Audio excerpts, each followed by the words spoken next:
Seorang warga negara asal Prancis berinisial JYM, 68 tahun ditemukan tergeletak dengan wajah membiru dan napas tersengal-sengal di Villa Dana, Jalan Camplung Tanduk, Gang Bunga Kecil, Seminyak, Kuta, Rabu 22 Februari. Namun naas, akhirnya nyawa bule itu tak tertolong. Menurut Kasih Humas Polresta Denpasar AKP Ketut Sukadi, peristiwa ini awalnya diketahui housekeeping villa bernama Nikomang Widarse 41 tahun. Kala itu sekitar pukul 13, saksi mengetuk pintu kamar korban untuk menawarkan makanan. Namun tidak ada sautan dari turis berbadan gempal itu. Widarse pun langsung membuka pintu kamar yang tidak dikunci.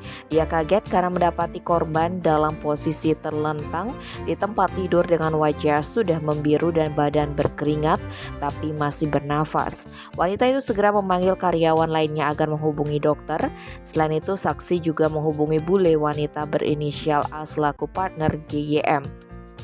Berselang 10 menit kemudian datang dokter dari Bakti Vedanta Klinik untuk memberi pertolongan pertama.